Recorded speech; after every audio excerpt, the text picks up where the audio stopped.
कहानी नकल करने का अंजाम। एक बार की बात है, किसी गांव में बहुत ही गरीब किसान रहता था। वह किसान एक समय अमीर व्यक्ति भी रह चुका था। वह जब अमीर था तब भी और आज गरीब होने के बाद भी वह दूसरों की मदद किया करता था। वह जितना हो सकता था दूसरे की मदद करता था। वह किसान जब भी मंदिर जाया करता तो ईश्वर से धन मांगता ताकि वह दूसरे की मदद कर सके। ऐसे ही कुछ समय बीता। एक दिन किसान ने एक सपना देखा कि अगले दिन तुम्हारे घर पर एक साधु आएंगे। जब वह तुम्हारे घर आएंगे तो उनके घर के अंदर आते ही उनके सर के पीछे डंडे से स्पर्श करना। डंडे से स्पर्श करते ही वह पूरे तरह से सोने के बन जाएंगे। इस तरह तुम फिर से एक अमीर आदमी बनकर दूसरों की मदद कर सकते हो। अगले दिन ऐसा ही हुआ। उस किसान के घर एक साधु ने दस्तक दिया। यह किसान पहले से ही डंडा लेकर तैयार था। जैसे ही वह साधु घर के अंदर आया, किसान ने डंडे से उसके सर के पीछे स्पर्श कर दिया। वह पूरी तरह से सोने के बन गए।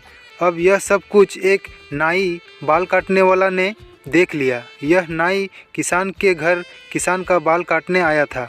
उस नाई ने सोचा, अगर किसी साधु को डंडा से मारने पर सोने पर बदल जाता है तो मैं इस तरीके से बहुत ही अमीर बन सकता हूँ। मुझे भी साधुओं को डंडे से मारकर अमीर बनना चाहिए। उस किसान ने तो बस एक ही साधु को डंडा से मारा।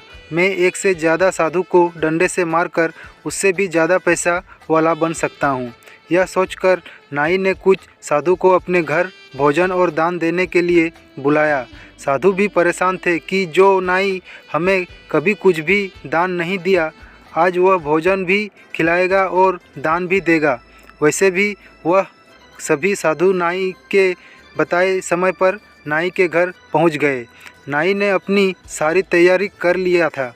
जैसे ही साधु नाई के घर के अंदर गए, नाई ने अपने घर का दरवाज़ा बंद कर दिया।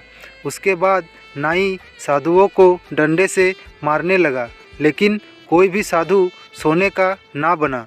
साधु नाई को इस तरह से मारने का कारण समझ नहीं पा रहे थे। कुछ समय मार खाने के बाद सभी साधुओं को गुस्सा आ गया। सभी साधु मिलकर नाई को खूब मारा। नाई को मारने के बाद वह नाई के घर से बाहर आ गए। तो दोस्तों, इस कहानी से हमें ये सीख मिलती है कि हमें किसी की भी नकल नहीं करनी चाहिए। तो ये कहानी आपको कैसी लगी? वीडियो अच्छी लगी तो वीडियो को लाइक कीजिए और चैनल को सब्सक्राइब नहीं किए हैं तो जल्दी से सब्सक्राइब कर लीजिए और पास में आए बेल आइकन को दबा के ऑल पर सेलेक्ट कर लीजिए ताकि मैं जब भी कोई वीडियो डालूँ तो उसकी नोटिफिकेशन सबसे पहले आप तक पहुँचे।